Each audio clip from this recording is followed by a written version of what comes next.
Meu nome é Fernando Fabre Sodré, eu sou professor no Instituto de Química da UNB e coordenador do projeto Quantificação de Resíduos de Drogas, Metabólitos e Adulterantes no Esgoto Doméstico, estratégias para estimar o consumo, identificar padrões de uso e perfil de usuários. Este trabalho fundamenta-se na epidemiologia baseada no esgoto, que por sua vez é uma estratégia recentemente adotada, por exemplo, para monitorar o SARS-CoV-2 em amostras de esgoto, mas que já há mais de uma década vem sendo empregada para se estimar outros biomarcadores de interesse em amostras de esgoto, como por exemplo as drogas ilícitas.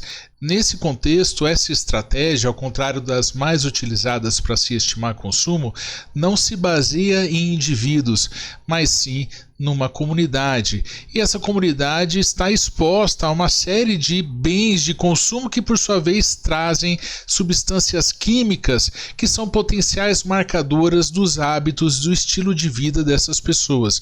Dentre essas substâncias, as drogas lícitas ou mesmo ilícitas.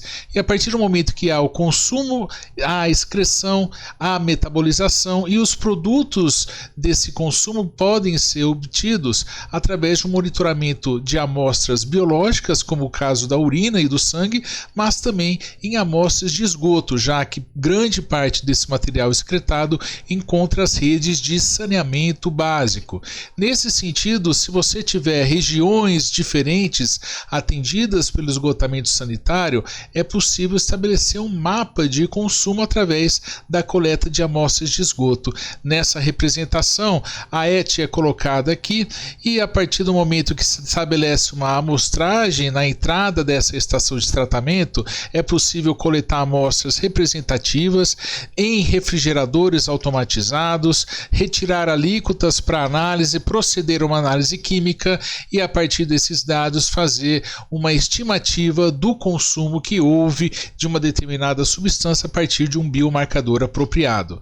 Basicamente, essa estratégia lança mão então da concentração de um determinado biomarcador no esgoto. É preciso também que sejam oferecidos dados quanto à vazão volumétrica do esgoto que aporta, no ponto amostral. Há um fator relativo à metabolização de uma substância-alvo, caso o seu biomarcador não seja a espécie parental, e, enfim, o número de habitantes atendidos pela estação de tratamento, de modo a permitir uma estimativa de consumo per capita.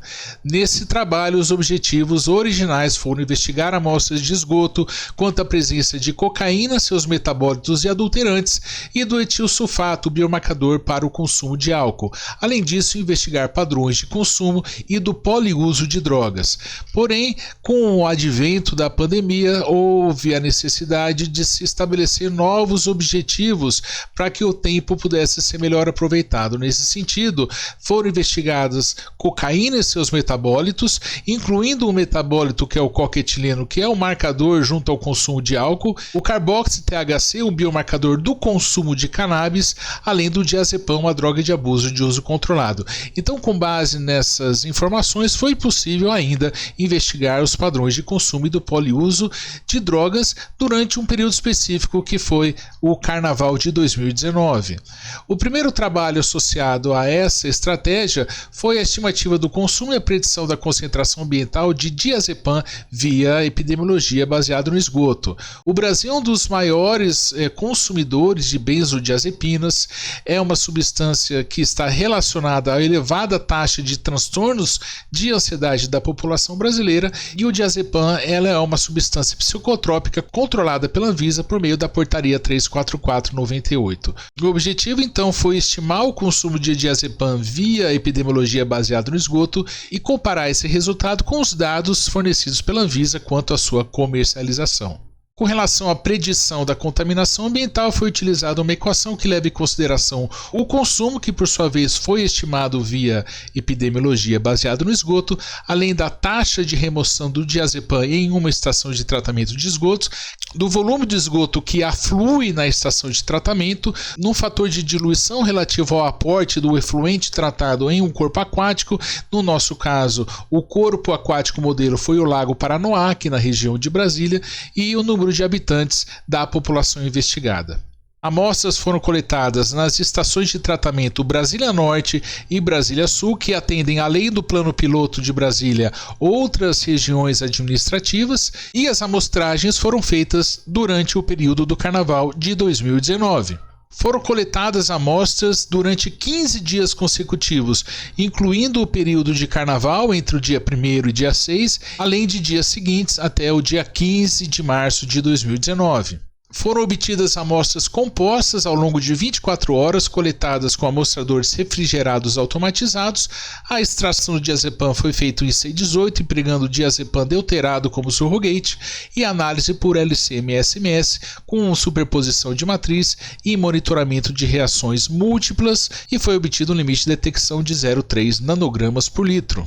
O resultado obtido para a estimativa de consumo mostrou que a população entre 15 e 64 anos consome entre 0,4 e 1,5 miligramas por 1.000 habitantes por dia de diazepam. E esse gráfico mostra a evolução do consumo ao longo dos anos, onde, segundo os dados da Anvisa em azul, há uma queda notória com relação ao consumo de diazepam, e os nossos dados corroboram para essa queda observada. Com relação à concentração ambiental predita, foi obtida uma concentração de 0,24 nanogramas por litro para o Paranoá, menor do que o obtido através da mesma estratégia em outros trabalhos em outros países, mostrando um baixo risco dessa substância para a biota aquática.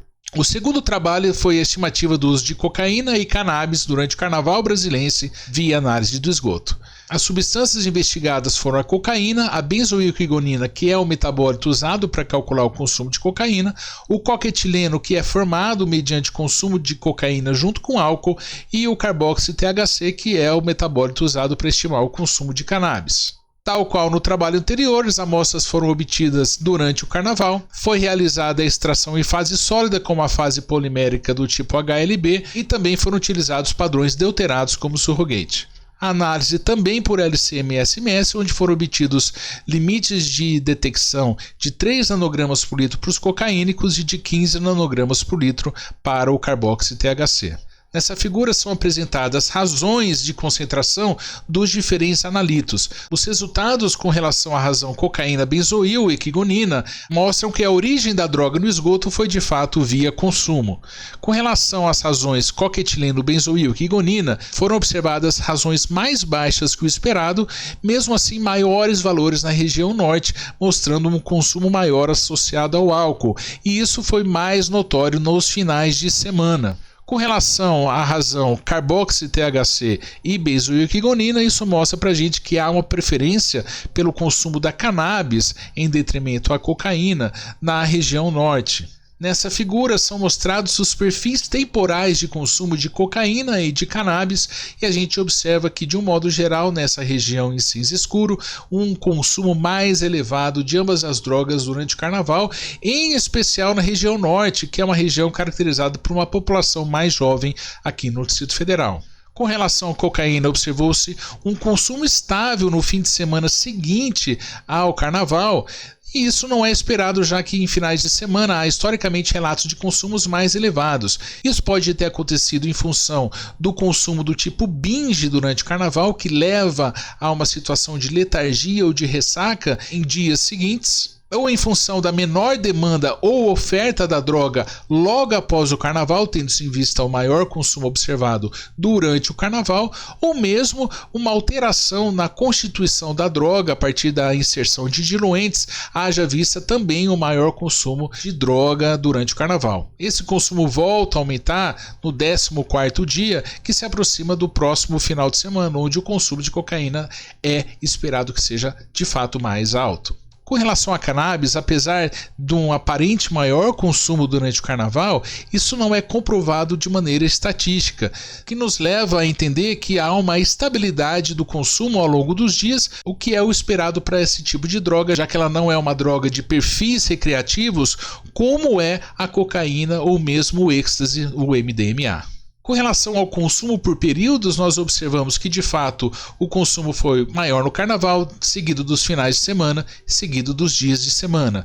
Esse comportamento ele é mais marcante para a cocaína, como pode ser observado nessa figura. Com relação a essa droga, o consumo é elevado no Brasil, maior do que vários países da Europa e equiparável com os consumos observados e relatados em países da América Latina e Central. Com relação a cannabis, o consumo observado foi intermediário, sendo menor do que alguns países da Europa, por exemplo. Como produtos obtidos desse projeto, destacam-se 2 doutorados em andamento, 2 mestrados finalizados, uma iniciação científica finalizadas, além da publicação de um capítulo de livro de divulgação científica e um artigo científico que está sob análise. Além dos agradecimentos ao CNPq, UNB, Polícia Federal e CAESB, cabe aqui também agradecer outros financiadores que fazem com que essa linha de pesquisa possa continuar nos nossos laboratórios, como o INCTAA, os Ministérios da Justiça e Cidadania, além da FAPDF. Obrigado.